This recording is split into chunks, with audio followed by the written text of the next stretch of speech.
사권 15장 1항입니다. 15장 1항 세례입니다. 세례는 우리가 용서받으며 그리스도의 죽음과 부활과 축복에 참가한다는 표징이다.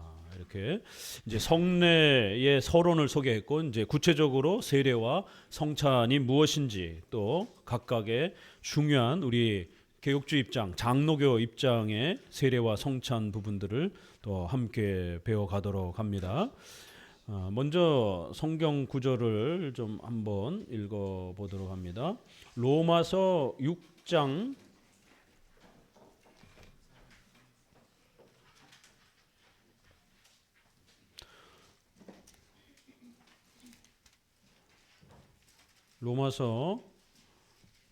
6장입니다.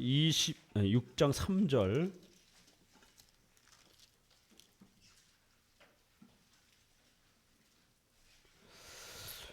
6장 3절에서 5절 같이 한번 읽어보도록 합니다. 무릇 그리스도 예수와 합하여 세례를 받은 우리는 그의 죽으심과 합하여 세례 받은 줄을 알지 못하느냐. 그러므로 우리가 그의 죽으심과 합하여 세례를 받음으로 그와 함께 장사되었나니, 이는 아버지의 영광으로 말미암아 그리스도를 죽은 자 가운데서 살리신 것 같이 우리로 또한 새 생명 가운데서 행하게 하려 함이니라. 만일 우리가 그의 죽으심을 본받아 연합한 자가 되었으면 또한 그의 부활을 본받아 연합한 자가 되리라.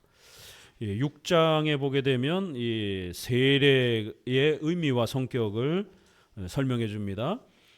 예수와 합하여 세례를 받은 우리, 이렇게 표현하고, 죽으심과 합하여 세례를 받은 것, 이렇게 표현합니다. 그래서 그리스도와 합하여, 죽으심과 합하여, 4절에도 그의 죽으심, 예수님의 죽으심과 합하여 세례를 받는다. 이렇게 해서 예수님의 죽으심과 부활에 우리가 동참하는 방식으로 이 세례의 이 효력과 내용들이 가르쳐지는 것이다라는 겁니다. 그래서 세례는 예수님의 죽으심과 부활이 우리에게 효력이 있다라고 하는 것을 외적으로 가르쳐주는 아주 중요한 표시요 인침이라는 겁니다. 그래서 예수님의 죽으심과 부활이 우리를 위한 죄사함을 주시기 위한 그러한 죽음이요, 또 우리가 영원히 영생하고 부활하는 그러한 또 표시와 보증으로, 그래서 우리가 거듭나는, 우리가 죄사함 받고 거듭나서 하나님의 백성으로서 그렇게 새로워지는 이러한 구원의 이 표시를 알려주는 중요한 하나의 의미를 갖는다라고, 이렇게 예수님과 합하여, 그래서 예수님의 죽으심과 그 부활에 우리가 연합되어지는 것을 이 세례가 가르치는 것이다, 이렇게 표현을 합니다. 그래서 세례란 바로 그 그리스도의 죽으심이 우리의 것이 되었다라고 하는 것을 외적으로 증명하고 표시하는 아주 놀라운 그러한 의미를 갖고 있다, 이렇게 표현을 합니다. 자, 그래서 세례는 구원의 외적인 표시요, 인침, 보증을 나타내주는 아주 중요한 교회의 외적인 교회 의식이다라고 이렇게 성경은 가르치고 있습니다. 우리 고린도전서 12장 13절.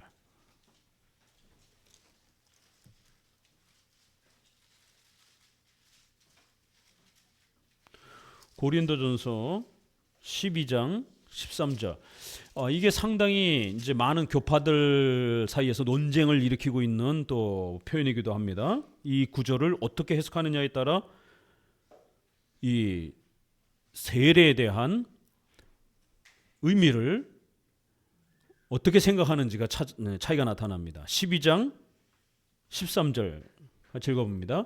우리가 유대인이나 헬라인이나 종이나 자유자나 다 한 성령으로 세례를 받아 한 몸이 되었고 또 다 한 성령을 마시게 하셨느니라. 성령의 역사와 은혜로 우리가 세례의 이 효력을 맛보는 겁니다. 물을 머리에 이렇게 끼얹어 죽은다든가, 또 물을 잠근다든가, 침내, 또 그 다음에 컵이나 큰 대접으로 물을 부어주는 관수 형태로 행하는 거나, 아니면 우리 장로교에서 약식 형태로 물을 뿌려주는 이러한 형태의 세례나, 이 밥티조라고 하는 이 헬라어의 이 단어가 무엇을 정확하게 의미하는지 2000년 동안 결론이 나질 않았어요. 이 헬라어가 성경 전체를 보게 되면 물에 잠글 때도 이렇게 뭐 발이 잠궈지다 이럴 때도 쓰여지기도 하고, 또 베드로가 3,000명을 이렇게 세례를 줬다라고 했을 때 그 3,000명을 모두 요단강에다 다 담글 수도 없습니다. 요단강은 굉장히 작은 개천이에요. 이렇게 건너도 갈 수도 있는 그런 작은 이러한 개울 정도 수준의 그러한 모습입니다. 우리가 생각하는 큰 강이 아닙니다. 거기 3,000명이 다 들어갈 수도 없습니다. 그리고 또 이렇게 예배드리면서 설교를 듣고 있는 그런 공간에서 3,000명을에다가 세례를 주려면 물이 얼마나 많이 동원이 되겠습니까? 근데 한 번뿐만 아니라 뭐 3,000명, 4,000명씩 회개하고 돌아오는 이런 이제 사도행전의 많은 모습들을 봅니다.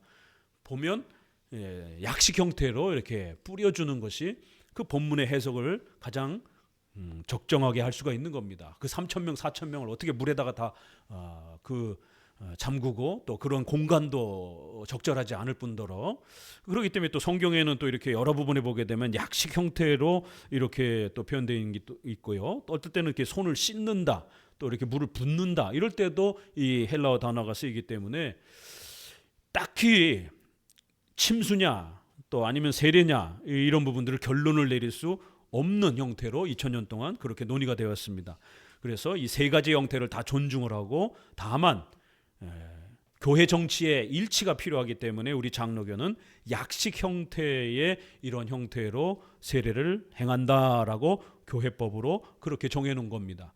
특별히 이제 침수를 하게 되면 거기에 장단점도 있지만 특별히 단점이 어린아이들, 또 노약자들, 환자들 이렇게 물에다가 이렇게 잠그게 되면 숨을 참아야 되는데, 이렇게 몸이 약하고 어린아이들이라든가 노약자라든가 이렇게 되면 숨을 이렇게 참을 수 없기 때문에 자칫하면 폐로 물이 들어갈 수도 있는 또 이러한 위험한 상황들, 또 그 복장이라든가 이런 부분들이 주로 흰색을 입고 이러다 보니까 속옷을 입느냐 안 입느냐 뭐 이런 또 침례교 안에서도 의견이 분분한데, 그럴 때 이제 여성들의 이런 성적인 문제, 또 그 다음에 큰 물 웅덩이를 이렇게 구유를 준비해야 되는 이것이 교회 형편상 쉽지가 않다라는 것이죠. 그렇기 때문에 그런 여러 가지 현실적인 문제, 또 그 다음에 또 성경 해석상의 또 이러한 차이로 인해서 우리 장로교는 셋 중에 다 인정하지만 약식 형태의 이러한 세례를 교회법적으로 이렇게 고정해 놓은 겁니다. 자, 그럴 때에 오늘 이 본문을 보니까 유대인이나 헬라인이나 이제 모든 분들이 전도를 받고 교회 안으로 오게 되면 한 성령으로 세례를 받는다라는 거예요. 성령의 은혜와 역사로 이 세례의 참으로 놀라운 효력들을 우리 성도들이 경험하게 된다라는 겁니다. 그래서 세례를 받은 성도가 교인이 되고 등록이 되고 입교가 돼서 한 신앙 공동체를 형성을 합니다. 한 몸이 되었고, 근데 문제는 그 다음 구절이에요. 또 한 성령으로 마시게 됐다. 한 성령을 마신다. 성령이 불같이 임했다. 오순절에 이런 모습이 있습니다. 또 요한복음 4장에 보게 되면 바람이 이렇게 임의로 불 때 우리가 모르는 것처럼 성령께서 그렇게 우리에게 영향을 끼친다. 성령을 바람에다가 이렇게 비유를 하기도 하고, 때로는 불에다가 비유를 하기도 하고, 예수님이 세례받을 때는 비둘기처럼 성령께서 임하셔서 그리스도와 함께 하시는 것을 또 나타내주기도 합니다. 구약에는 불기둥과 이런 구름기둥으로 또 이렇게 표현되기도 하고요. 그런데 목마른 자들은 나에게 나와서 물을 마셔라. 그 배에서 생수의 강이 흘러넘칠 것이다. 이렇게 물을 마시는 것처럼 그건 바로 성령을 의미하는 것이다. 이렇게 또 성경은 소개를 합니다. 성령을 마신다. 물처럼 마시는 걸로 이렇게 또 표현되기도 합니다. 그럼 여기서 성령을 마신다는 건 뭐겠습니까? 대답해 보세요. 성령을 마신다라는 것을 어떻게 해석해야 되는가? 여기 성령을 좀 마셔보셨어요? 성령을 마신다. 성령이 만져주셨다. 성령이 강력하게 나를 이렇게 지배했다. 이런 표현들을 주로 오순절파, 신사도 운동에서 많이 쓰잖아요. 조심스럽게 표현해야 됩니다. 이 성령을 마신다라는 게 그렇게 막 성령이 갑자기 막 구름처럼 막 바람처럼 확 우리 안에 몸에 들어오게 되면 막 전기가 임한 것처럼 막 주체할 수 없어가지고 막 떨기 시작하고 쓰러지고 이런 게 아니라 성령을 마신다라는 게 무슨 의미인가? 전체적인 본문 안에서 살펴보셔야 돼요. 이것이 이제 크게는 성령의 어떤 초자연적인 현상을 그렇게 마시는 것처럼 표현하는 걸로 신사도 운동 계열에서 그렇게 신비주의 체험으로 성령을 마셔봤다 내가. 성령의 강력한 성령 체험을 했다. 이런 신사도 운동의 근거로 사용을 합니다. 그 정도는 과격한 그 신비주의는 아니지만 온건한 형태로 그래도 뭔가 강렬한 울부짖음, 강렬한 회개, 뭔가 강렬한 어떤 신앙의 어떤 변화, 체험 이런 것들이 어느 순간에 확 일어난다는 거예요. 세례받고 난 그 다음에 세례는 1단계고 2단계에 이러한 체험을 해야 된다는 거예요. 그게 바로 로이드 존스가 주장하는 이 본문의 해석입니다. 회중파 청교도들이 주로 그러한 부흥체험, 성령의 임하심의 체험을 해야 된다라고 주장할 때 이 구절을 사용합니다. 제2 성령 세례를 주장할 때 이 구절을 사용합니다. 1단계의 세례는 형식적으로 받는 거고 2단계의 세례를 받아야 된다는 거예요. 그게 더 중요하다라는 거예요. 강력한 성령이 임하시는, 성령을 마시는 그런 어떤 2단계의 능력 체험을 해야 된다는 거예요. 여기에서 과격한 형태로 막 쓰러지고 떼굴떼굴 굴르고 예언하고 막 이러는 오순절파가 있는 거고, 좀 더 온건한 형태로의 은사주의를 표방하는 것이 로이드 존스가 주장하는 성령 세례와 부흥 체험입니다. 성령을 마신다. 1단계는 세례를 받고 2단계는 성령을 마시는 또 다른 능력 체험을 해야 된다. 이렇게 교회 안에서 성령의 이러한 역사를 1단계, 2단계로 나눠서 단계별로 설명하는 구조는 장로교 방식이 아니고 로마 카톨릭 방식입니다. 이게 신학의 원리상. 로마 카톨릭은 7성례를 제시를 했습니다. 우리는 세례와 성찬인데 로마 카톨릭은 거기에 5개를, 비성경적인 5개를 추가를 해가지고 7성례를 강조를 합니다. 그 7성례 중에 하나가 견진례라는 게 있어요. 아이가 세례를 받고 유아 세례를 받고 커가면서 때가 되면 견진례를 다시 한번 추가적으로 받아야 된다는 거예요. 우리는 신앙 고백만 확인하고 입교하고 이제 아이가 성찬으로 들어올 수 있도록 자리를 마련해 줍니다. 세례를 2번 주지 않아요. 그런데 카톨릭은 2번째 견진이라고 하는 건 강력하게 세워준다라는 거예요. 강력한 체험을 아이에게 줘야 된다라는 거예요. 능력의 견고한 튼튼한 그러한 힘을 발휘해주는 그러한 능력의 힘을 추가적으로 더해줘야 된다라는 거예요. 어째 표현이 비슷하죠, 그렇죠? 견진, 이 한문으로 그런 뜻인 거예요. 견고하게, 강력하게, 든든하게 세워주는 그러한 또 다른 세례 의식이라는 거예요. 그래서 견진례를 반드시 행합니다. 2번째 뭔가 능력을 받는, 아이를 튼튼하게 잘 지켜주는, 힘있게 뭔가를 만들어주는 2번째의 그러한 성례를 받아야 된다는 겁니다. 그래서 1단계의 세례와 2단계의 견진례, 이러한 구조가 결국 첫 번째 세례를 무시하게 만드는, 첫 번째보다는 형식적으로 받는 물 세례보다는 강력한 성령의 임재와 성령의 보호하심을 보증하고 표시하는 세례는 1단계의 외적인 물 세례 표시이고 그건 외적 표시라는 거예요. 표시까지는 인정을 하는 거예요. 그러나 능력을 받고 강력한 그런 도움을 받는 보증, 인침은 견진 내에서 주어진다라는 거예요. 그거는 부흥 체험에서 로이드 존스도 똑같이 말합니다. 1단계는 외적인 표시로 물로 받는 거고 2단계 때에 보증과 인침을 받는 거라는 겁니다.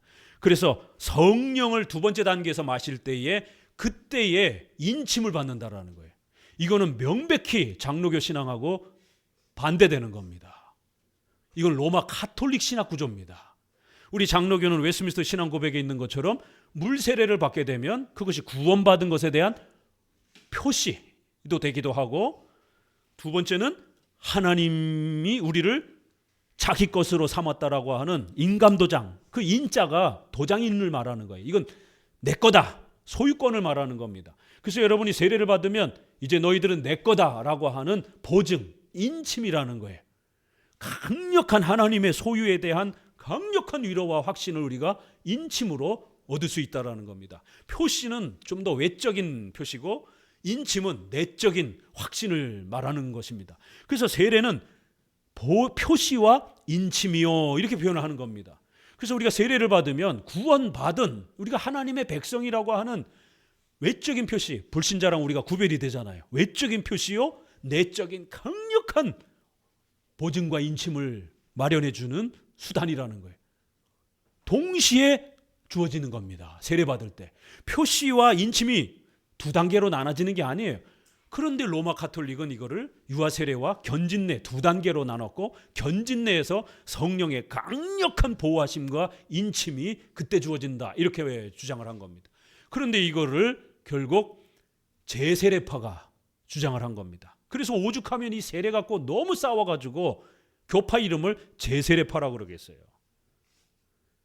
제세례파라고도 부르기도 하고 제침례파라고도 부르기도 합니다. 결국 이 세례 논쟁이기 때문에, 결국 이 제세례파의 이러한 두 번째 또 다른 능력의 그러한 새로운 성령의 세례적 그러한 체험을 해야 된다라고 이렇게 강력하게 주장하면서 첫 번째 받았던 물 세례를 등한시 여기는 이러한 제세례파의 세례 논쟁, 이것이 침례교로 그대로 넘어갔습니다.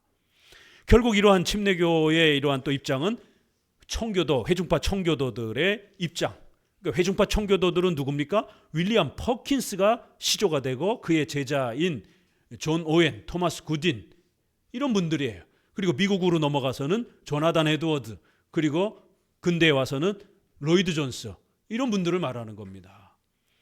존 오웬과 조나단 에드워드, 로이드 존스를 칼빈보다 더 뛰어난 종교개혁의 주류 핵심 신학자라고 주장하고 롤 모델로 삼고자 하는 한국의 회중파 청교도 목회를 하는 대표적인 목회자들이 있습니다. 이분들이 바로 회중파 청교도입니다. 이분들의 설교와 고린도전서 해석을 보게 되면 로이드 존스도 그렇고, 세례는 첫 번째 세례를 말하는 거고 성령을 마시는 것은 제2의 능력의 은혜와 체험을 받는 거라는 거예요. 그러나 장로교는 뒷구절에 한 성령을 마시게 하셨다라고 하셨을 때, 여러분 성례에서 마시는 성례의 수단이 뭐예요? 물은 끼얹어 주는 거고, 마시는 성례가 있죠. 뭐죠? 오늘 마셨잖아요. 마시는 거, 그건 성찬을 말하는 거예요. 떡을 떼고, 어떨 때는 성찬에는 떡을 떼고 마시는 두 가지가 있잖아요. 그런데 성경은 어떨 때는 그냥 두 개를 다 말하기가 불편하니까 둘 다 말할 때도 있지만 하나만 말할 때도 있어요. 사도행전 2장 42절에 사도들의 가르침을 따라 떡을 떼고 기도하고 찬송하는 장면이 나오잖아요. 떡을 떼고 그 밥 먹는 거 아닙니다. 공적인 예배를 말하는 겁니다. 공적인 예배 시간에 떡을 떼는 건 뭐겠어요? 성찬을 말하는 겁니다. 그렇게 해서 떡으로만도 이렇게 성찬을 표현하기도 해요. 또 그러나 어떨 때는 포도주 하나로 표현하기도 합니다.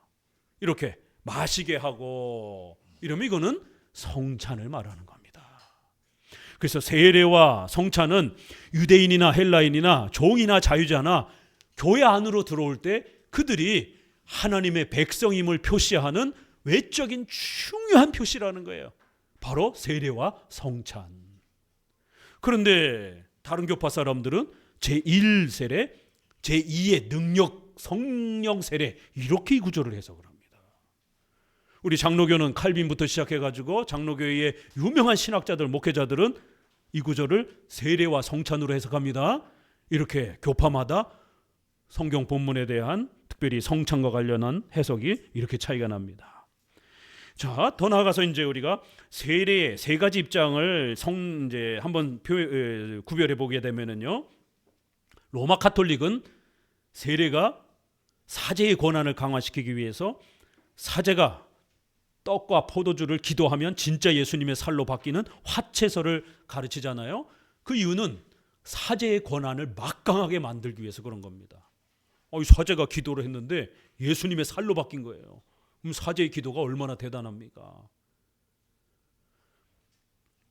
그래서 사제들이 신처럼 이렇게 대우를 받는, 요즘에는 동방교회가 전도하려고 짧은 릴스를 만들어 가지고 이렇게 유튜브에다가 많이 이렇게 뿌리더라고요. 그래서 저도 이렇게 알고리즘이 강제로 뜨잖아요, 릴스에. 보면 이렇게 가톨릭 비슷한 예식이 유튜브에 계속 떠요. 어느 순간부터. 이게 동방교회, 정교회, 러시아 정교회, 그리스 정교회, 이런 동방교회. 그래서 가톨릭하고는 조금 달라요. 가톨릭은 훨씬 더 웅장해요. 근데 이제 우리가 최근에 카톡에 나오는 그런 부분 보면 그 정도보단 조금 이렇게 축소되어 있는데, 근데 뭔가 가톨릭하고 거의 비슷한. 그래서 그 정교회의 그 미사 드리는, 예배 드리는 장면들이 이렇게 유튜브에 굉장히 많이 뜨더라고요. 그 이제 정교회 쪽에서 그 프로그램을 젊은 층들을 대상으로 해서 전도하려고 전략적으로 유튜브에다가 그 작업들을 한다 그러더라고요. 그래서 미국에 뭐 힐송이라 그러잖아요. 이 대형 교회를 중심으로 해서 청년들 예배와 찬송 이렇게 막 1시간 2시간씩 막 경배와 찬양하고 이러는 부분들이 이제는 하도 바빠가지고 그것도 시들해졌어요. 그래서 미국의 대형 교회를 중심으로 해서 젊은 청년들이 코로나 이후에 빠져나가갖고 들어오질 않아요. 엄청난 속도로 빠지고 있습니다. 그리고 그러한 우리가 CCM에서 부르는 이러한 여러 이 찬송들이 기독교인이 작사 작곡한 것도 있지만 산업적으로 마케팅을 통해 가지고 기업에서 만들어 가지고 엄청난 로얄티를 받고 교회에다가 사용료를 내고 이렇게 뿌리는 이러한 그 산업 구조도 있습니다. 그런데 그러한 미국의 산업 구조가 그거를 유통했던 그런 회사들이 엄청나게 적자가 나는, 왜? 교회가 더 이상 돈 내고 안 쓰는 겁니다. 왜? 청년들이 점점 빠져나가니까. 왜? 80년대 90년대 경배와 찬양이 한참 한국에서도 막 뜨고 그럴 때 신기해가지고 많은 사람들이 거기에 참여하고 그랬지만 지금은 그렇게까지 뜨겁지 않습니다. 미국도 그렇고 우리나라도 그렇고. 맛볼 만큼 다 맛본 거예요. 별로 효과가 없는 거예요. 뭐 어마어마한 신을 만난 것처럼 막 분위기를 막 조성하고 막 감미로운 멜로디가 막 눈물 콧물 막 다 짜내고 막 콘서트처럼 엄청난 분위기를 이렇게 주면서 종교적인 어떤 감동을 주는 것처럼 여겨졌지만 막상 문을 열고 일상생활로 돌아가면 그 신과 동행하고 신을 만났다라고 하는 이 감동이 유지도 되지도 않고, 의식주와 관련해서 정작 뭔가 필요로 할 때 이걸 어떻게 해결해야 되는지 성경적 가치관과 기독교 이런 부분들이 전혀 실천되지도 않고, 그리고 또 거기에서 막 이렇게 감정적으로 행하는 이제 이런 부분들의 이런 종교성들이 처음에는 짜릿하고 그러지만 이게 계속해서 맛보다 보면 그것도 이제 이렇게 무뎌져 가지고 소위 말해서 감흥이 없는 거예요. 그래서 젊은 이러한 세대들이 미국도 그렇고 어마어마하게 빠져나가고 있는데, 어디로 갔나 그랬더니 동방교회로들 많이 갔다라는 거예요. 왜냐하면 젊은 청년들이 20대 30대가 교회 와보니까 노래하고 막 울고불고 그러는데 잠시뿐인 거예요. 그런 모습들은 일반 콘서트라든가 노래 이런 콘서트장에 가서도 막 울고불고 막 이러는 모습들이 너무 비슷한 거예요. 그러니까 정말 신을 이렇게 만나고 싶고 신에게 뭔가 묻고 싶고 인간이기 때문에 신에 대한 목마름이 있는 겁니다. 그래서 뭔가를 해결하고 싶어서 교회라는 공간에 왔는데 너무 정신이 없는 거예요. 교회가 정말 뭔가 신과 깊은 내면의 신과의 이러한 연합과 경외감을 주지를 못하는 거예요. 너무 시끄럽고 정신없고 이러니까 사람들이 어디로 가냐면 천주교로 가는 거예요. 절로 가는 거예요. 동방교회로 가는 거예요. 이게 이제 유행처럼 역사 속에 끊임없이 동적이고 정적이고 막 소리 지르고 막 울고불고 막 이런 때가 있어요. 그 유행이 지나면 이게 하도 시끄러우니까 거기 사람들이 이제 질려버리는 거예요. 좀 조용한 걸 찾고 싶은 거예요. 이제 80년대, 90년대, 2000년대까지가 하이라이트가 됐던 겁니다. 그랬다가 2000년대부터 들어오면서 멘토링, 가정교회 이런 조용한 이러한 형태들을 추구하기 시작하면서 기독교 수도원 운동 이런 것도 많이 일어나기도 하고 조용하게 명상하는 명상 운동도 교회 안에 들어오고 그래서 요가 운동과 같은 이러한 명상 운동이 교회 안에 많이 들어와서 각 교단마다 이 명상 운동은 이교적인 이단적인 그런 색채가 있기 때문에 절대로 기독교 안에서 이런 명상 운동 하지 말라고 이미 벌써 총회를 통해서 주의 경고를 이미 내렸습니다. 그러니까 이런 조용한 뭔가 이렇게 가톨릭이나 동방교회라든가 절에 가면 이렇게 막 엄숙함이 분위기를 통해서 이렇게 확 오잖아요. 그러니까 세상에서 막 힘들고 막 괴롭고 그래서 뭔가 신을 좀 찾고 싶고 신에게 뭔가 묻고 싶은 이러한 갈급함이 있을 때 성당이나 절에 딱 가면 그 사람들이 템플 스테이하고 막 이런 게 뭔가 마음의 위로가 된다고 그러잖아요. 그러니까 그 공간이 주는 어떤 압도하는 어떤 그런 어마어마한 그런 장엄한 분위기 그 자체가 인간에게 뭔가 위로감을 주는 거예요. 종교적 위로를 인간이 찾기 때문에 그렇습니다. 이제 지금은 정적인 분위기로 바뀌었어요. 이제 벌써 2026년 되니까. 그러다가 또 이제 너무 조용하면 또 이제 시끄러운 교회로 또 이렇게 옮겨갑니다. 이렇게 유행에 따져서 이렇게 유행을 따라 이렇게 움직여 갑니다. 그러나 우리 장로교는 이미 벌써 엄숙한 예배, 하나님의 말씀을 가르치고 또 이렇게 성경의 이러한 명령을 따라 세례와 성찬과 같은 교회의 훌륭한 예식 이런 부분들을 우리는 이미 벌써 다 갖추고 있는 겁니다. 로마 가톨릭은 외적인 형태로 압도하는 신을 만나는 것처럼 그런 분위기를 자꾸 제시하려고 하는 거예요. 그래서 세례도 구원을 주는 수단으로 사용을 합니다.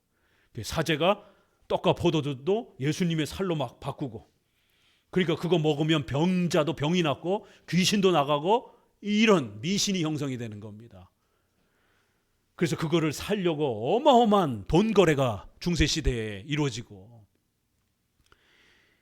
그러니까 물도 미신화 시켜가지고 성수 우리가 영화 같은 데서 보게 되면 귀신을 내쫓고 드라큘라 내쫓고 막 이럴 때 성수를 뿌리면 귀신이 막 놀래 자빠져갖고 도망을 가고 서양 귀신은 물을 싫어하고 동양 귀신은 마늘을 싫어하고 우리는 마늘 뭐 이런 거 있잖아요. 그 문화 속에서 그래갖고 그 성수를 팔아먹고 이런 식의 그거를 기독교도 기도원들이 그렇게 기도원 원장이 기도해가지고 치료하는 물로 바뀌었다 그래가지고는 생수 한 병에 10만 원, 20만 원씩 팔아먹고 옛날에 할렐루야 그 김계하 원장이 그렇게 물을 팔아먹는 지금도 어느 곳에는 그렇게 교주가 기도해준 그 물이 신성한 힘이 있는 것처럼 그렇게 물을 팔아먹는 그런 또 사이비들도 있을 것입니다. 이렇게 사제가 물을 기도하니까 그 물이 성스러운 물로 바뀌어가지고 그 물만 먹으면 치료도 되고 부자도 되고 물만 먹으면 뭐든지 다 해결이 될 수 있는 이런 식의 미신화되는 형태로 그러면 그 물을 신성이 담긴 물로 바꾸는 그 사제는 교황은 얼마나 막강한 힘이 있겠습니까? 그러니까 가톨릭은 세례의 그 물을 끼얹는 행위를 통해 가지고 그 물의 신성한 힘을 통하여 구원이 이루어진다라는 거예요. 그래서 구원을 주는 수단으로 세례를 사용합니다. 그래서 코로나 때도 그 물을 성수를 사용해야 되다 보니까 성도는 못 오니까 사진을 출력해 가지고는 거기다가 물을 뿌리고, 드라이브 스루를 하니까 차를 타고 지나가면서 물을 뿌려주고 물을 받아야 어찌됐든 이 신비로운 힘이 생기니까. 그래서 이 물 뿌리는 이러한 미신적 행위들이 이 동남아에도 그렇고 또 타종교에도, 왜 겐지스강에 들어가서 그 더러운 물에 가가지고 사람들이 들어갔다 나갔다 하잖아요. 그 왜 저 겐지스강에 저렇게 들어가나, 저 더러운 물에. 그 힌두교 문화에서는 그 겐지스강이 신성한 물이라고 생각을 하는 겁니다. 그래서 그 속에 들어갔다 나오면 병도 낫고 자식도 잘 되고 사업도 잘 되는 이런 문화를 갖고 있는 거예요. 불교에도 가면은요, 그 석가모니를 애기처럼 이렇게 동자승이라 해갖고 애기같이 이렇게 만들어 놓고 거기다가 바가지로 물을 이렇게 끼얹는 의식이 있어요. 가톨릭에 보니까 예수님 성탄절에 예수님 그 애기 상을 이렇게 만들어 놓고 거기다가 키스하고 물을 끓고, 그리고 뭐 그 예수님 그 저기에다가 물도 이렇게 뿌리고, 아무튼 이 불 이것은 다 고대로부터 항상 신성한 힘이 있는 것처럼 이렇게 늘 기독교나 또 기독교가 아닌 공간에서 항상 미신적으로 사용하는데, 그것도 교회 안으로 들어온 겁니다. 그래서 이렇게 교회 안에서도 가톨릭이 물을 신성화시켜 가지고 마치 물이 무슨 대단한 힘이 있는 것처럼, 그리고 그 물을 신성화로, 신성의 능력을 갖고 있는 형태로 바꿔주는 사제의 이런 막강한 힘, 그러니까 이제 사제가 막 어마어마한 존재인 겁니다. 그래서 동방 그 교회의 릴스라든가 가톨릭의 방송에서 사제들 하는 모습을 보세요. 이게 사람인지 신인지. 모자도 막 꼭대기를 찌를 만한 이런 아주 3층 석탑 4층 높이만한 기다란 모자에다가 옷도 세상에 왕도 그렇게 안 입어요. 세상에 저렇게 옷 입으려면 몇 시간이나 걸리겠어요, 세상에. 그 금박으로 치장한 휘황찬란한 옷을 이 바깥에 걸치는 그런 어떤 뭐 이 스토리나 가운 같은 경우도 얼마나 화려한지 세상에 그거 걸치고 제대로 걷지도 못하겠더라고요. 이렇게 걷고, 그리고 앞에다가 또 연기를 자욱하게, 그게 이제 정화시키는 연기예요. 그게. 그래서 그 연기를 들여 마시면 몸이 치유가 되고 깨끗하게 된다라는 거예요. 그래서 가톨릭 미사에 보게 되면 연기를 이렇게 뿌리잖아요. 그것도 아무 때나 안 뿌려줘요. 특별한 어떤 행사가 있을 때 그렇게 또 그 연기 뿌리는 또 의식이 있습니다. 물을 뿌리는 그런 저기도 있고. 그러니까 불교나 이런 타종교나 동방종교회나 가톨릭의 그런 미신화된 그런 옷치장과 물건, 이런 모습들을 보면 똑같은 겁니다. 그러니까 그런 분위기를 통해 가지고 마치 신을 만날 수 있는 것처럼, 이렇게 그걸 또 중재하는 사제가 있는 것처럼 이렇게 구원을 주는 어떤 외적인 물질적 수단으로 자꾸 삼는 거예요. 그러면 성도들은 그걸 사야 되는 겁니다. 그걸 소유하려면 돈이 어마어마하게 들어가는 거예요. 항상 돈 거래랑 연결이 되는 겁니다. 이런 구원을 주는 수단으로 사용한다라는 것. 앞서서 말씀드렸던 1차, 2차로 또 이렇게 설명하는 것은 1단계의 세례는 별로 효과가 없는 것처럼 이렇게 취급하고, 2단계의 또 이러한 능력을 주는 이제 이런 부분들. 이쪽은 1단계의 이 세례를 무가치하는 걸로 취급하는 거죠. 로마 가톨릭과 또 이쪽은 또 극단적으로 또 이렇게 미신화시키는 방식이 있고, 반대로 아예 무시를 해버리는 세례와 성찬, 그거 쓸데없는 거야. 그거 뭐라 해, 그거를. 이렇게 한국 교회 안에는 세례와 성찬을 다 잃어버렸습니다. 아무도 관심 갖지 않고 아무도 회복하려고 하지도 않습니다. 성도들이 성찬에 참여하려고 회사 일정과 또 출장이라든가 또 자기 스케줄이라든가 이런 거를 조절하고 이러지 않습니다. 가도 안 가도 그만이기 때문에. 그러나 성경에는 이렇게 세례와 성찬을 유지하라고, 그걸 유지하게 되면 구원의 확신과 기쁨, 또 의식주에 있어서 하나님의 어마어마한 도움, 그 열매들을 부어주시겠다라고 이렇게 엄청난 약속들이 주어지는데도 불구하고 이걸 무시하고 있는 거예요. 자, 그렇기 때문에 양극단을 조심하시고, 우리 장로교는 이 물이 구원을 시키는 건 아니에요. 떡과 포도주가 우리를 뭔가를 변화시켜주는 건 아닙니다. 그거는 물질 도구일 뿐이에요. 우리가 너무 연약하니까 어린애를 다루듯이 하나님이 외적인 그런 물질의 도구를 통해서 도와주는 겁니다.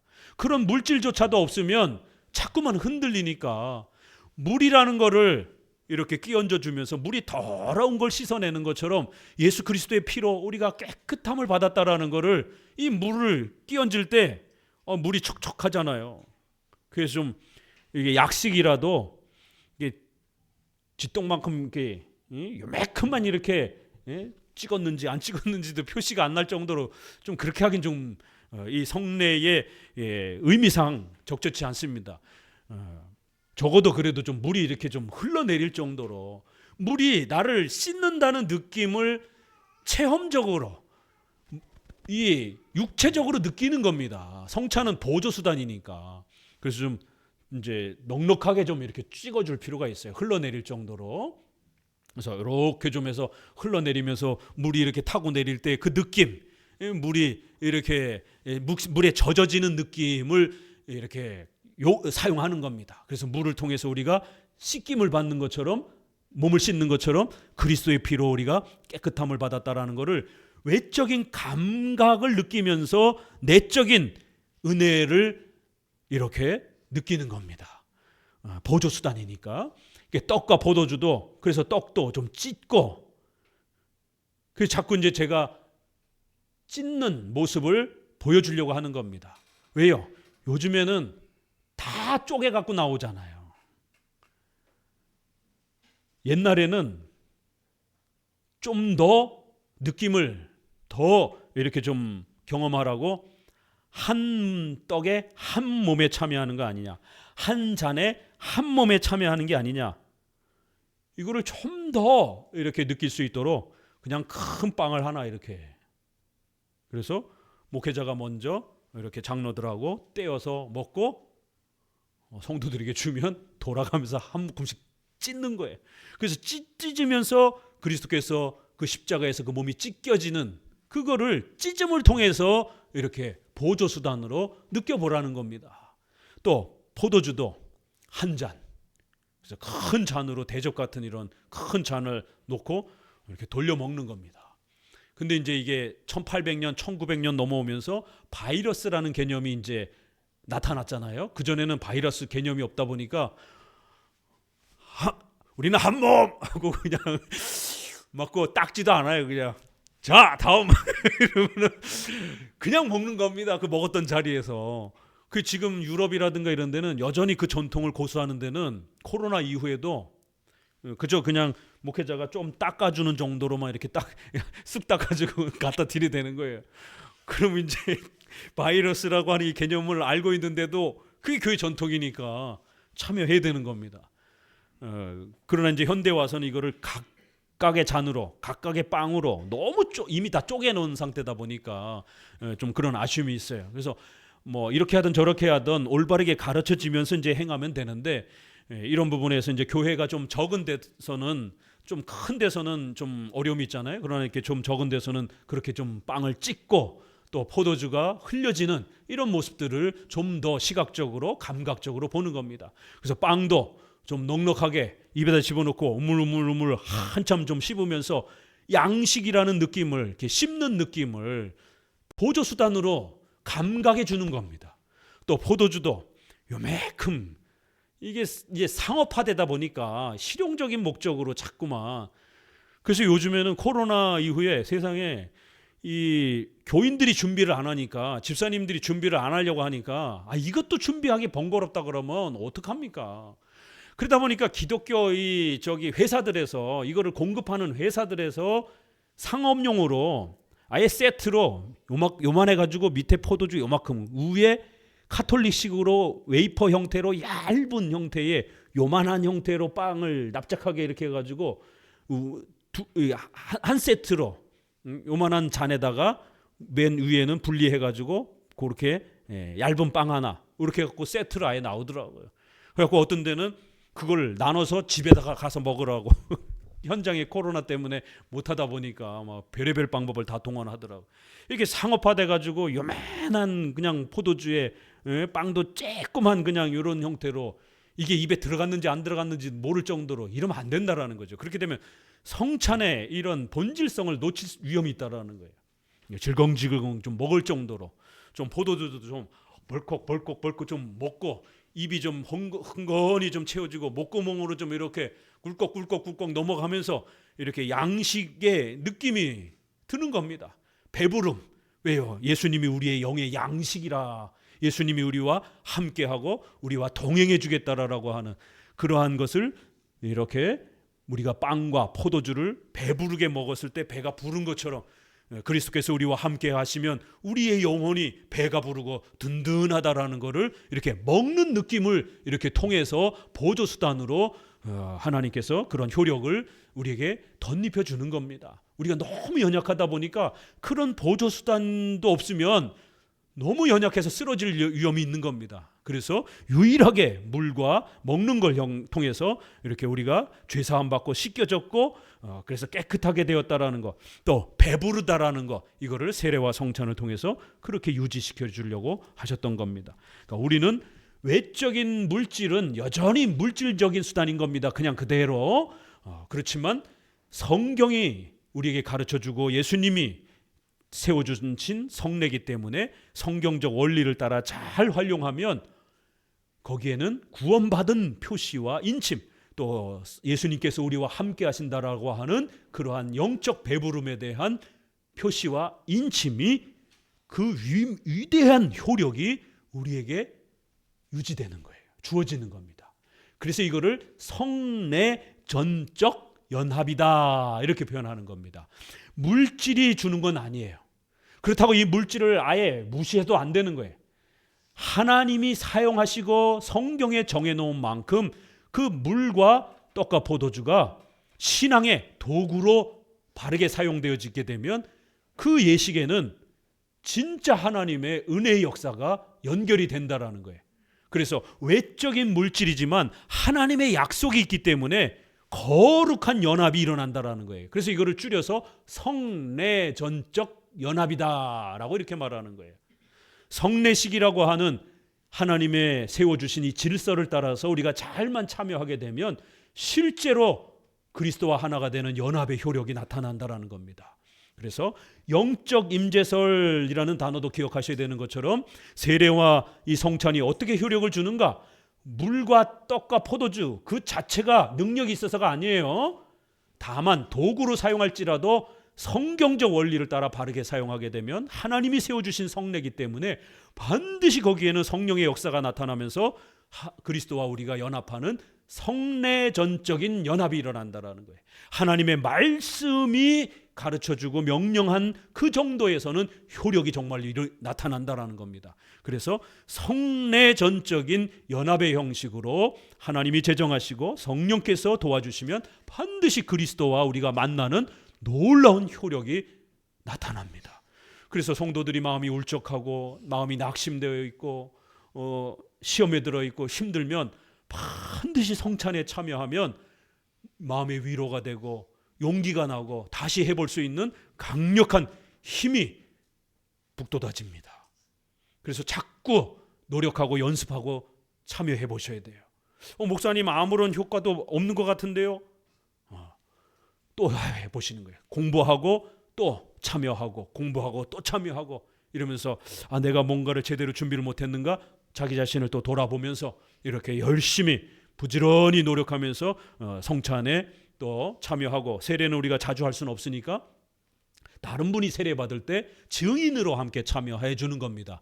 이렇게 증인으로 성도들 앞에서 그 신앙 고백을 하고 함께 해주는 겁니다. 그러면 유아 세례 받을 때 또 성인 세례 받을 때 유아 세례는 예정론의 꽃입니다. 내가 어떻게 구원받았는지 내 노력, 공로, 인간의 자유지, 선행 절대로 아니라는 거예요. 그거를 극명하게 보여주는 게 이 핏덩어리 같은 아무것도 할 수 없는 에스겔에는 너의 부모가 너 핏덩어리를 실어가지고 길바닥에 던졌다라고. 그래서 길바닥에 흙투성이가 돼가지고 언제 죽을지도 모르는 그러한 상태였다 너희가. 그런 너희들을 내가 거두어다가 씻기고 먹이고 입히고 돌봐서 키웠다라는 거예요. 그래서 잘 키워놨더니만 성인이 돼가지고 하나님을 무시하고 이방신들을 쫓아다니면서 간음을 행할 수가 있느냐라고 이러면서 책망을 하는 거예요.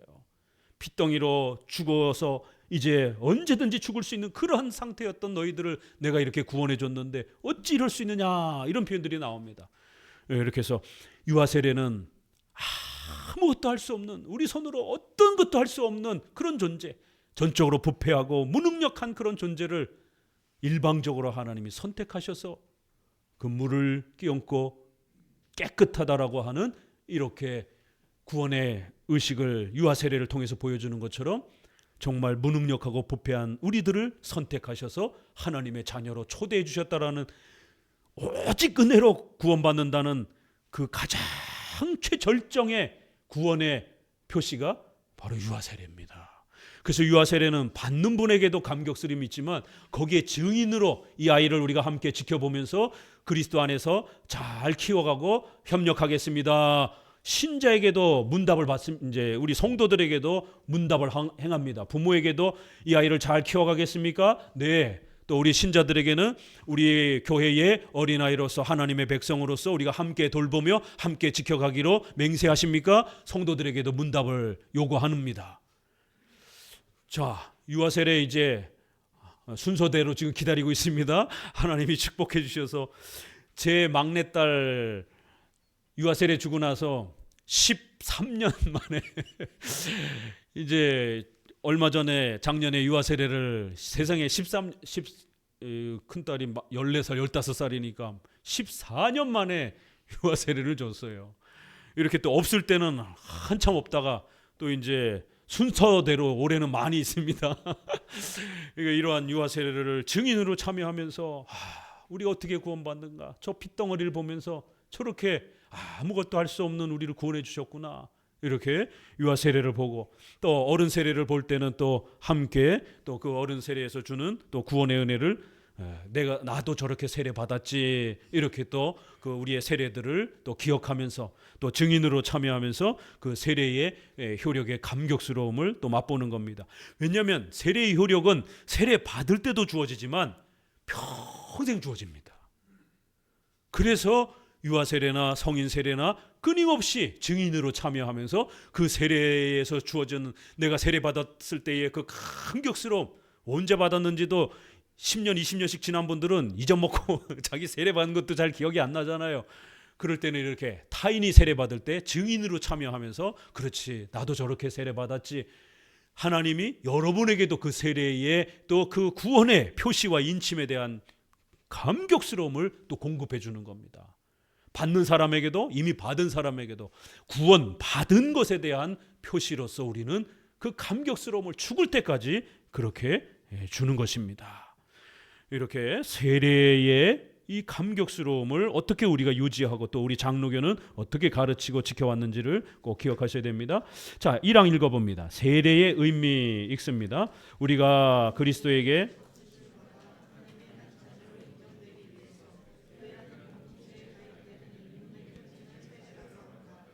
세례는 하나님께서 주신 것이며 그 목적은 첫째, 믿음에 도움이 되고, 둘째, 사람들 앞에서 우리의 고백에 도움이 되게 하려는 것이다. 이렇게 세례란 그리스도와 함께 우리가 연합하여 거듭난 하나님의 자녀라고 하는 이 소중한 표징, 표시라는 거예요. 그래서 첫째는 우리 믿음에 어마어마한 도움이 된다는 거예요. 여러분, 구원의 확신이 흔들려서 얼마나 많이 고생합니까? 이 틈을 타고 신비주의가 들어오는 거예요. 구원파, 당신 구원받은 날짜 기억할 수 있어? 세례받은 날짜 기억할 수 있어? 이러면서 구원의 확신을 자꾸 흔드는 겁니다. 그럴 때마다 우리가 받은 세례를 기억하면서 우리는 하나님의 자녀라고 하는 강력한 이 확신을, 이 세례 사건을 통해서 여러분 붙잡고 살아가는 거예요. 나도 나 자신을 신뢰 못하잖아요. 우리의 신앙이 너무 연약하다 보니까 어떨 때는 참 신자가 아닌 것처럼 이렇게 나태해진 우리의 모습들을 볼 때도 있고, 그래도 우리 힘으로 구원받는 게 아니기 때문에 하나님의 은혜로 구원받은 것이기 때문에 이 세례를 다시 기억해내는 거예요. 그렇지, 나는 세례받은 신자지. 세례받은 신자는 배교하지 않는 이상, 나 예수님 믿기 싫습니다 이러면서 대놓고 배교하고 교회에 나오지 않고 이러지만 않는다라면 연약해져서도 다시 일어날 수 있는 거예요. 고린도 교회 보세요. 얼마나 비참합니까? 얼마나 책망을 많이 받습니까? 그래도 고린도 교회라고 교회로 부르잖아요. 너희를 어린아이 대하듯이 내가 대해야 되겠다, 이렇게 막 어린아이 수준 같다라고 바울이 책망을 하고, 세상에 교회 안에 범죄들이 얼마나 많고, 그래서 그걸 책망하고 바로잡으려고 합니다. 그래도 고린도 교회라고 부르잖아요. 그럴 때마다 우리는 세례를 기억하는 거예요. 그러면 그렇지, 나는 하나님의 백성이지 라고 하는 이 강력한 정체성이 우리를 붙잡아주는 겁니다. 둘째, 사람들 앞에서도 우리의 고백에 도움이 되게 하라는 것이다. 사람들 앞에서 우리의 신앙을 고백을 하고 우리가 교회 안으로 들어오지 않습니까? 그렇기 때문에 또 이러한 구별됨을 또 우리가 이러한 세례를 통해서 또 얻기도 한다라는 것입니다. 맨 아랫줄, 세례는 우리의 믿음의 세 가지를 가르쳐 줍니다. 세 가지 정도의 큰 효력의 의미를 줍니다. 371페이지 첫째 읽어봅니다. 첫째 것은 세례는 우리가 깨끗하게 되었다는 표와 증명이 된다는 것입니다. 이렇게 표와 인침이라는 단어를 우리는 항상 같이 사용하는 거예요. 1단계에서 표시만 받고 증명, 인침, 보증이 되는 건 두 번째 받고 이런 게 아닙니다. 표시와 증명. 뭐요? 첫 번째, 깨끗하게 되었다는 것. 죄사함 받고 거듭났 사람이라는 것. 마태복음 28장이나 이렇게 사도행전 보면 다 세례를 받고 죄사함 받는 모습이 나옵니다. 밑에서 넷째 줄 보면은요, 바로 휘장을 달고 다닌 것 같다고 생각하는 사람들은 세례의 가장 중요한 점이 무엇인지를 숙고하지 않는 사람이다. 그 위에 보면 하나의 표와 표시에 불과하며, 이제 세례를 깔보는 사람들이죠. 무시하는 사람들. 그러니까 세례는 그거 뭐 아무것도 아니지 않는가, 이렇게 1단계 세례를 무시하는 이러한 사람들은 세례를 제대로 이해하지 못한 거라는 거예요. 세례는 밑에 셋째 줄 읽어봅니다. 마가복음 16장 같이 읽습니다. 믿고 세례를 받는 사람은 구원을 얻을 것이요 라는 약속과 함께 세례를 받는 것이 세례의 가장 중요한 점이다. 이렇게 세례는 구원의 확신과 아주 밀접하게 연결되어 있습니다. 그래서 믿고 세례를 받으라는 거예요. 믿음을 고백한 사람들은 반드시 외적 세례를 받으라는 거예요. 그러면 구원의 이런 어마어마한 확신과 보증을 갖고 살아갈 수 있다는 겁니다. 이렇게 성경에 분명히 약속하고 있는데 세례를 한번 무시하면 안 된다는 겁니다. 2항, 세례의 효력은 말씀 없이 물 속에 있는 게 아니다. 이렇게 물을 미신하면 안 된다는 거예요. 두 번째 줄, 물로 씻어 말씀으로 깨끗하게 하사 거룩하게 하셨다. 이렇게 에베소서 5장 26절, 디도서 3장 5절에 국률하심을 쫓아 중생의 씻음과 성령의 새롭게 하심으로 하셨나니, 여기도 보니까 뭔가 씻겨지는 표현이 나오잖아요. 그리고 성령의 역사로 우리가 새롭게 되는, 이렇게 씻음과 성령의 역사를 같이 소개하는 이런 구절들이 있어요. 이걸 나누면 안 돼요. 중생의 씻음은 첫 번째 단계고 성령의 새롭게 하심은 두 번째 단계고, 이렇게 표현하면 안 됩니다. 이건 다 세례를 의미하는 동일한 효력을 말하는 거예요. 그래서 외적인 씻음의 형태를 말하는 거고, 내적으로는 물이 우리를 구원시켜 준 건 아니니까 외적으로는 이렇게 씻음의 행위를 행하지만 내적으로는 성령의 새롭게 하심을 통해서 우리가 구원받은 표시로서 이 물을 씻음이 사용되는 것이에요. 바로 세례를 이렇게 가르치는 것이지 1단계, 2단계 이렇게 설명하는 게 아닙니다. 고린도전서 12장 13절처럼 이 디도서 3장 5절도 중생의 씻음과 성령의 새롭게 하심, 이거를 나눠서 설명하면 안 되고 같은 거예요. 다 세례에서 주어지는 겁니다. 너희를 구원하는 편이 곧 세례라. 베드로전서 3장 21절도 유명한 구절입니다. 자, 그 다음 구절부터 읽어봅니다. 둘째 줄 아래, 물 자체에 깨끗하게 하며 중생하게 하며 새롭게 하는 힘이 있거나 여기에 구원의 원인이 있다는 것이 아니라 다만 이 성례에서 이런 은혜에 대한 지식과 확신을 받는다는 것이다. 이 점은 바울의 말 자체가 아주 분명하게 설명한다. 그의 말은 마치 생명의 말씀과 물로 주는 세례를 결합해서 마치 우리의 정결케 됨과 성화에 대한 소식이 복음을 통해서 우리에게 전하여지고 이런 세례를 통해서 그 소식이 인치듯이 확인된다라고 말하는 것과 같다. 둘째 줄 아래 베드로전서 뒤쪽이요. 시작. 실로 세례가 우리에게 약속한 것은 그리스도의 피를 뿌림으로써 얻는 정결이지 결코 그 이외의 것이 아니다. 그러나 깨끗하게 씻는다는 점에서는 유사하기 때문에 피를 물로 대신할 것이다. 물이 깨끗하게 우리를 씻기는 게 아니라 성령의 역사로 그리스도의 피가 우리를 깨끗하게 씻는 거예요. 다만 외적인 보조수단으로 물을 사용하는 겁니다. 사망, 일평생 깨끗함을 받는다는 표시. 이렇게 일평생 효력을 우리에게 그 구원의 확신을 주는 겁니다. 읽습니다. 그러나 세례는 과거를 위해서만 받는 것이 아니며 세례를 받은 후에 우리가 지은 죄를 위해서는 마치 전에 받은 세례의 힘이 소진한 것처럼 어떤 다른 성례에서 새로운 속죄의 방도를 찾아야 한다고 생각해서는 안 된다. 보세요. 기독교 강요에 1단계, 2단계 이렇게 단계를 나누면 안 된다라는 거예요. 첫 번째 세례에서 1단계가 있고 두 번째에 새로운 어떤 세례를 받아야 되는 것처럼 이렇게 단계별로 설명하면 이건 비성경적인 것이다라는 거예요. 그래서 로마 가톨릭은 1단계의 물세례를 제시했고 2단계의 견진례를 제시한 겁니다. 그럼 어른들은 어떻게 합니까? 1단계의 세례예요. 그래서 세례 받을 때 모든 죄가 용서된다라는 거예요. 그러니까 세례를 일찍 안 받으려고 그랬어요. 가톨릭 성도들은. 죽기 전에 세례 받으려고 세례를 자꾸 미루게 되는. 왜요? 세례를 받아야만 구원을 주는 거니까. 그리고 모든 죄가 용서가 되니까. 그래서 이제 가톨릭은 이거를 해결하기 위해서 세례 받고 난 다음에 범죄해서 용서받으려면 고해성사를 하라는 거예요. 그래서 고해성사가 나온 겁니다. 이렇게 1단계, 2단계로 나누면 안 된다라는 겁니다. 맨 아랫줄. 언제 세례를 받든지 간에 373페이지 우리는 일생 동안 씻음을 받고 깨끗하게 된다는 것을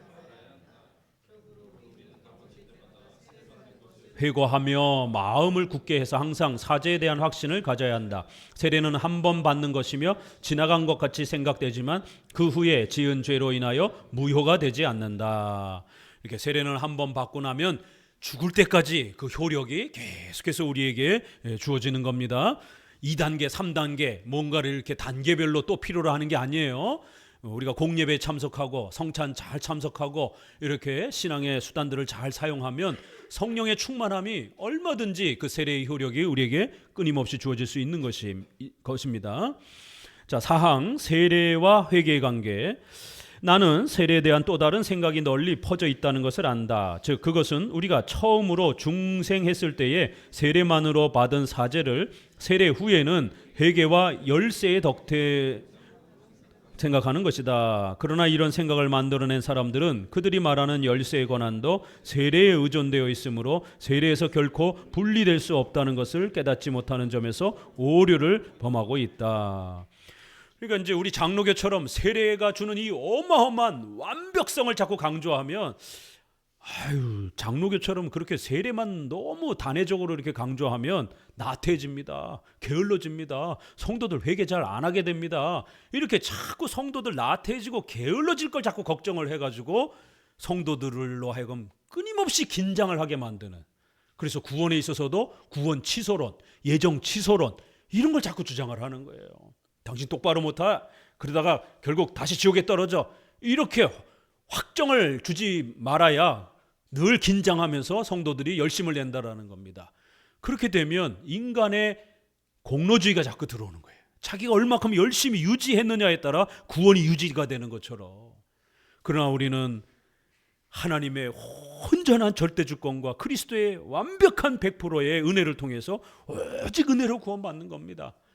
이 은혜를 강력하게 하나님의 절대주권을 강력하게 가르치면 절대로 나태해지지 않습니다.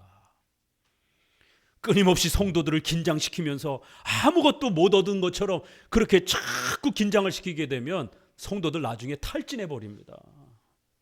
구원의 확신도 소유하지 못하고요.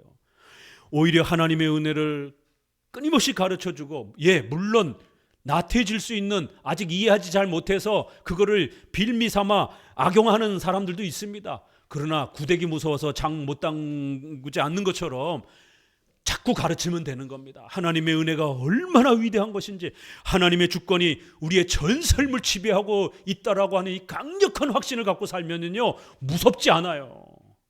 두렵지 않습니다. 목회자도 이 하나님의 주권을 모르면 모세처럼 두렵습니다. 목회자도 무시무시한 핍박 앞에 목회자가 어떻게 용기를 낼 수 있겠습니까? 목회자도 무서운 거예요. 그러니까 목회자들이 목소리 안 내는 겁니다. 겁이 나가지고. 하나님의 절대 주권을 믿는 분들은 목소리를 내는 겁니다. 털끝 하나 못 건드리는 거예요. 우리 하나님이 어떤 목적에 의해서, 또 다른 목적에 의해서 악한 정보, 악한 유정자들에게 그런 악을 행할 수 있도록 허용해 주시는 겁니다. 그래 어디 건드려봐라. 그것도 다 하나님의 계획 안에 있는 겁니다. 하나님이 허락하지 아니하면 털끝 하나도 우리 못 건드리는 겁니다. 이런 강력한 하나님의 주권을 붙잡고 살아야 흔들리지 않습니다.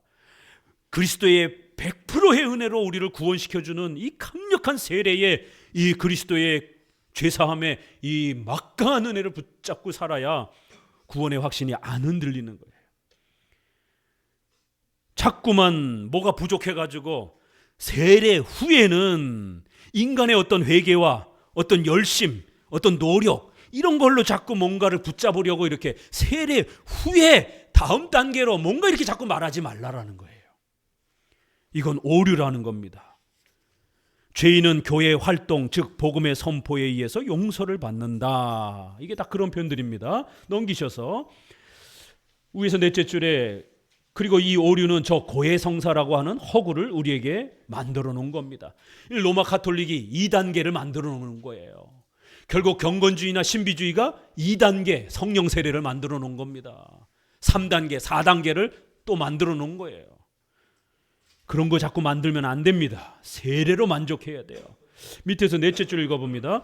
그러므로 경건한 사람들은 일생 동안 자기의 죄가를 알고 괴로울 때마다 단호하게 영원한 씻음 받았다는 확신을 새롭게 해야 한다는 것을 의심할 여지가 없다. 5항 세례는 그리스도 안에서 죽고 새로워진다는 표입니다. 자, 두 번째입니다. 세 가지가 있다 그랬죠. 두 번째, 그리스도와 합하여 함께 죽고 함께 새로워진다라는 것이에요. 첫째 줄, 세례는 또 다른 유익을 줍니다. 즉 그리스도 안에서 우리가 죽는 것과 그리스도 안에서 새 생명을 얻는 것을 알려줍니다. 그래서 로마서 6장에 이렇게 그리스도와 합하여 우리가 죽었고 그리스도와 합하여 새롭게 부활한다라고 하는 이런 죽음과 부활에 대한 이러한 소중한 의미를 우리에게 가르쳐 준다라는 겁니다. 밑에서 셋째 줄, 세례를 통해서 그리스도께서는 우리를 그의 죽음에 동참하게 하셔서 우리를 그 죽음에 접붙이려 하신다는 겁니다. 375페이지 첫째 줄, 세례를 받는 사람들은 그들의 육을 죽이는 일에 있어서 효과적으로 역사하시는 것을 참으로 느끼며, 보세요, 효과적으로 세례에서 그리스도와 우리가 함께 죽고 함께 부활하는 이러한 놀라운 은혜를 효과적으로 역사의 은혜를 얻는다라는 겁니다. 그래서 우리가 참으로 느낀다라는 거예요. 그러니까 이런 단어들이 포인트인 겁니다. 이게 굉장히 중요한 단어들이에요. 우리 장로교에서 쓰는 소중한 단어입니다. 세례를 받으면 이런 효력을, 그리스도와 우리가 함께 죽고 함께 부활한다라고 하는 막강한 효력을 효과적으로 얻는 겁니다. 그래서 성령이 생명을 주시는 사실에서 그리스도의 부활이 역사한다는 것을 느낀다. 신사도 운동처럼 막 떼굴떼굴 굴르고 이런 걸로 느끼지 마시고 세례와 성찬을 통해서 느끼시라는 거예요. 물을 끼얹고 떡과 포도주를 먹으면서 느끼라는 거예요. 밑에서 넷째 줄, 세례를 중생의 씻음과 새롭게 함이라고 부른다. 이와 같이 먼저 죄 용서와 의의 전가가 우리에게 약속되고 그 다음에 우리를 개조해서 새로운 생명을 가지게 하는 성령의 은혜가 약속된다. 6항 세례는 우리가 그리스도와 연합이 되었다는 표시이다. 세 번째, 그리스도와의 동행과 연합을 우리에게 또 가르쳐 준다는 겁니다. 끝으로 우리의 믿음이 세례에서 받는 이득은 우리가 그리스도의 죽음과 생명의 접붙임이 될 뿐 아니라 그리스도 자신과 밀접하게 연합되어 그의 모든 축복을 나누게 된다는 확실한 증거이다. 그러니까 세례도 그리스도께서 우리와 평생토록 함께 해주신다라는 연합에 대한 또 강력한 표시와 보증에 또 은혜를 주는 효과가 있는 겁니다. 마태복음 3장 13절에도 이렇게 세례를 공통 분모로 삼기 위하여 자기 몸으로 세례를 성별하셨습니다. 예수님은 죄사함 받을 필요가 없는데도 예수님이 세례 요한에게 와서 세례를 받잖아요. 세례가 얼마나 중요한 것인지를 공인화시켜 준 겁니다. 예수님도 세례 받았는데 성도가 세례 받으면 돼요, 안 돼? 당연히 받아야죠. 세례 등한시하면 큰일 납니다. 자, 계속해서 읽어봅니다. 넘기셔서 이제 마지막 376페이지에 위에서 6째 줄. 그러므로 우리는 우리의 정결과 중생을 위해서 이를테면 아버지에게서는 원인을, 아들에게서는 진료를, 그리고 성령에게서는 효력을 얻으며 또 분명하게 분별한다. 왜냐하면 이 세례는 하나님이 세워준 거기 때문에 성부 하나님이 세례의 주인이라는 거예요. 하나님이 세운 거라는 거예요. 그리고 이 세례가 실제적으로 효력을 발휘할 수 있도록 예수님께서 세례도 받으시고 십자가의 죽으심으로 이 세례가 강력한 효과를 발휘할 수 있도록 그렇게 진료, 수단과 도구가 되어서 완성시켜 주셨다라는 거예요. 이제 그 효력이 우리에게 어떻게 와야 돼요? 성령께서 역사하시면 하나님이 약속하신 그 효력이 우리에게 주어진다라는 겁니다. 이렇게 삼위일체 하나님이 각각의 또 사역을 통하여 세례의 어마어마한 역사를 베풀어 줄 거라는 겁니다. 그렇기 때문에 세례는 함부로 무시하면 안 된다라는 것이에요. 자, 오늘은 세례를 살펴보았습니다. 기도합니다.